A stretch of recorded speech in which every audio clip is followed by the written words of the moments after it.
জিনিস বানাই নাই। এই দুই আয়াত থেকে আমরা বুঝতে পারি আল্লাহ তাআলা আমাদেরকে এমনি এমনি বানান নাই। আল্লাহ তাআলা আমাদেরকে বানিয়েছেন একটা উদ্দেশ্য নিয়ে। ওই উদ্দেশ্যটা সম্পর্কে আমরা যদি আল্লাহ তাআলাকে প্রশ্ন করি, ও আল্লাহ, আপনি যে আমাদেরকে বানাইছেন উদ্দেশ্যটা কি? আল্লাহ তাআলা ডাক দিয়ে বলেন, ওয়ামা খালাকাতুল জিন্না ওয়াল ইনসা ইল্লা লিয়াবুদুন। ও দুনিয়ার বান্দার বান্দি, আমি আল্লাহ তোমাদেরকে এমনি এমনি সৃষ্টি করি নাই। আমি আল্লাহ তোমাদেরকে এমনি এমনি বানাই নাই। আমি আল্লাহ তোমাদেরকে একটা উদ্দেশ্য নিয়ে বানাইছি। ওই উদ্দেশ্যটা হইল তোমরা আমি আল্লাহ তাআলার ইবাদত করবা। আল্লাহ তাআলার ইবাদতের জন্যই একমাত্র আমাদেরকে সৃষ্টি করেছেন। আমরা এবার আল্লাহ তাআলাকে যেন প্রশ্ন করলাম, ও আল্লাহ, বুঝতে পারলাম আপনি আমাদেরকে এমনি এমনি বানান নাই। আপনি আমাদেরকে একটা উদ্দেশ্য নিয়ে বানাইছেন। ওই উদ্দেশ্য হলো আপনার ইবাদত করা। ও আল্লাহ, তাহলে আপনার নিকট আমাদের আরেকটা প্রশ্ন, যেহেতু ইবাদতের জন্য বানাইছেন, কতদিন আমরা আপনার ইবাদত করব? আল্লাহ তাআলা সেটাও উত্তর দিয়ে দেন, ওয়া'বুদ রাব্বাকা হাত্তা ইয়াতিয়াকাল ইয়াকিন। ও দুনিয়ার বান্দার বান্দি, তোমরা দুনিয়ার মধ্যে যতদিন বসবাস করবা ততদিন তোমরা ইবাদত করবা, হাত্তা ইয়াতিয়াকাল ইয়াকিন, মরণ আসা পর্যন্ত তোমরা আমি আল্লাহর ইবাদত করবা। প্রথম আয়াত থেকে বুঝতে পারলাম আল্লাহ তাআলা আমাদেরকে এমনি এমনি বানান নাই।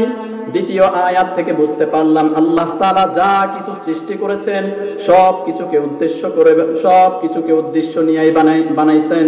3 নম্বর আয়াত থেকে বুঝতে পারলাম আল্লাহ তাআলা আমাদেরকে ইবাদতের জন্য সৃষ্টি করলেন। 4 নম্বর আয়াত থেকে বুঝতে পারলাম আল্লাহ তাআলার ইবাদত করব মরণ পর্যন্ত। এই আয়াত থেকে আমরা আল্লাহ তাআলাকে আরেকটা প্রশ্ন করলাম, ও আল্লাহ, আমরা যে মরণ পর্যন্ত ইবাদত করব, তাহলে আমাদের কি মরণ হবে নাকি? আল্লাহ তাআলা সেটাও বলে দেন, কুল্লু নাফসিন যায়িকাতুল মাউত। ও দুনিয়ার বান্দার বান্দিরা, দুনিয়ার মধ্যে যত প্রাণশীল বস্তু আছে সব কিছুকে একদিন মৃত্যুবরণ করতে হবে, সব কিছুকে মৃত্যুর স্বাদ গ্রহণ করতে হবে। এই আয়াত থেকে আমরা আল্লাহ তাআলাকে আবার যেন প্রশ্ন করলাম, ও আল্লাহ, বুঝতে পারলাম সমস্ত প্রাণশীল বস্তুকে মৃত্যুর স্বাদ গ্রহণ করতে হবে। যদি সমস্ত প্রাণশীল বস্তুকে মৃত্যুর স্বাদ গ্রহণ করতে হয়, তাহলে আল্লাহ আমরা কি এই মৃত্যু থেকে পালাতে পারবো কিনা? যদি মৃত্যু থেকে আমরা পালাই আমাদের কোনো লাভ হবে কিনা? আল্লাহ তাআলা সেটাও উত্তর দিয়ে দেন, কুল্লা ইয়ানফাকুমুল ফিরারু ইন ফারারতুম মিনাল মাউত।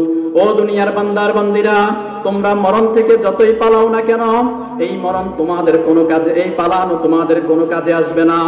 যতই তোমরা মরণ থেকে পালিয়ে বেড়াও, এই পালানো তোমাদের কোনো কাজে আসবে না। এই আয়াত থেকে আমরা আল্লাহ তাআলাকে আবার প্রশ্ন করলাম, ও আল্লাহ, যদি আমাদের পালানো যদি কোনো কাজে না আসে, তাহলে সত্যি সত্যি কি আমাদের সাথে মরণ দেখা করবে নাকি? আল্লাহ তাআলা সেটাও উত্তর দিয়ে দেন, কুল ইন্নাল মাউতাল্লাযী তাফিরুনা মিনহু ফাইন্নাহু মুলাকীকুম। ও দুনিয়ার বান্দার বান্দিরা, তোমরা মরণ থেকে যতই পালাও না কেন, ফাইন্নাহু মুলাকীকুম, এই মরণ তোমাদের সাথে অবশ্যই অবশ্যই সাক্ষাৎ করবে।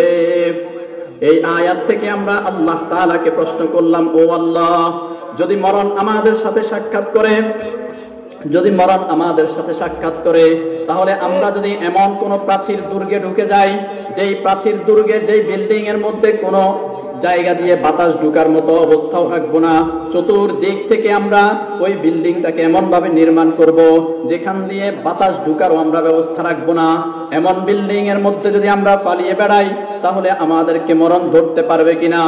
আল্লাহ তাআলা সেটাও উত্তর দিয়ে দেন। আল্লাহ তাআলা বলেন, আইনামা তাকুনু ইউদরিকুমুল মাউত, আইনামা তাকুনু ইউদরিকুমুল মাউত ওয়ালাউ কুনতুম ফি বুরুজিম মুশাইয়াদা। ও দুনিয়ার উম্মতেরা, ও দুনিয়ার বান্দার বান্দিরা, তোমরা যেখানেই থাকো না কেন, তোমরা যেখানেই থাকো না কেন, এই মরণ তোমাদেরকে অবশ্যই অবশ্যই গ্রাস করবে। ওয়ালাউ কুনতুম ফি বুরুজিম মুশাইয়াদা, যদি তোমরা সুদীর্ঘ প্রাচীরের মতো বিল্ডিং এর মধ্যে যদি তোমরা অবস্থান গ্রহণ করো, এমন বিল্ডিং এর মধ্যে অবস্থান গ্রহণ করবা যেই বিল্ডিং এর মধ্যে বাতাস ঢুকারও কোনো ব্যবস্থা নাই, এমন বিল্ডিং এর মধ্যে যদি, এমন রুমের মধ্যেও যদি তোমরা অবস্থান নাও, সেখানেও মরণ তোমাদেরকে পাকড়াও করবে। এইবার আমরা আল্লাহ তাআলাকে যেন প্রশ্ন করলাম, ও আল্লাহ, আমরা বুঝতে পারলাম মরণ আমাদেরকে ধরবে, মরণ আমাদেরকে পাকড়াও করবে। এখন ও আল্লাহ, আমাদের মরণ যখন হবে, আপনি আমাদের মরণের সময়টাকে একটু আগে পরে করে দিবেন নাকি? আমাদের মরণের সময় আগে আর মরণের সময় পরে করে দিবেন নাকি? আল্লাহ তাআলা সেটাও বলে দেন, লিকুল্লি উম্মাতিন আজাল, লিকুল্লি উম্মাতিন আজাল। প্রত্যেক উম্মতের জন্য, প্রত্যেক বান্দার বান্দির জন্য আল্লাহ তাআলা মরণ লিপিবদ্ধ করে দিয়েছেন, নির্দিষ্ট করে দিয়েছেন। ইদা জাআ আজালুহা, ইদা জাআ আজালুহুম লা ইস্তাখিরুনা সাআতান ওয়া লা ইস্তাকদিমুন। যেই বান্দার বান্দির মরণ যখন আসবে, ওই বান্দার বান্দির মরণ ওই সময়ে চলে আসবে। লা ইস্তাখিরুনা সাআ, ওই বান্দার মরণটা বিন্দু পরিমাণের জন্য আগে আনা হবে না। ওয়ালা ইস্তাখিরুনা সাআ, এবং বিন্দু পরিমাণের জন্য, এক সেকেন্ডের জন্য আল্লাহ তাআলা পিছিয়ে দিবে না।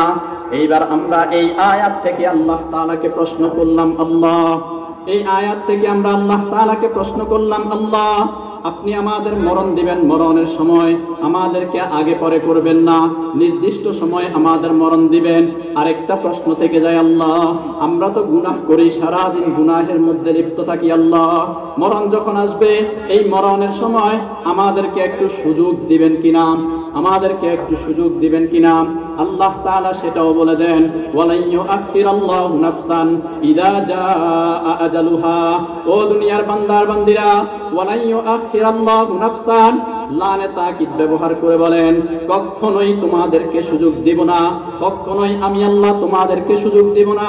ইযা জাআ আজালুহা, মরণ যখন আসবে ঠিক তখনই তোমাদেরকে পাকড়াও করে ফেলবে। এই সমস্ত আয়াতগুলা থেকে একটা কথা প্রমাণিত হয়, আল্লাহ তাআলা আমাদেরকে এমনি এমনি বানান নাই, একটা উদ্দেশ্য নিয়ে বানিয়েছেন। ওই উদ্দেশ্যটা হলো আল্লাহ তাআলার ইবাদত করা। কতদিন ইবাদত করব? মরণ পর্যন্ত ইবাদত করব। মরণ থেকে পালাতে পারবো কিনা? পালাতে পারবো না। মরণ থেকে পালালে কোনো লাভ হবে কিনা? কোনো লাভ হবে না। মরণ আমাদের আসবে কবে? নির্দিষ্ট সময় আসবে। মরণের সময় এক সেকেন্ড আগে পরে করা হবে কিনা? এক সেকেন্ড আগে পরেও করা হবে না। এবং মরণের সময় কোনো প্রকার সুযোগ দেওয়া হবে না। সুতরাং এই সমস্ত আয়াত থেকে আমরা বুঝতে পারি আল্লাহ তাআলা আমাদেরকে একমাত্র ইবাদতের জন্য বানিয়েছেন, একমাত্র ইবাদতের জন্য আল্লাহ তাআলা আমাদেরকে বানিয়েছেন। সুতরাং ঈমান আনয়ন করার পরে, ঈমান আনার পরে আল্লাহ তাআলার নিকটে সবচেয়ে উত্তম আমল হলো নামাজ। যেই নামাজের বিষয় আমার আগের হযরত বলতে চেয়েছিলেন, সময়ের কারণে বলতে পারেন নাই। এই নামাজ সম্পর্কে যেহেতু ঈমান আনার পরে মুসলমানদের, মুমিনদের জন্য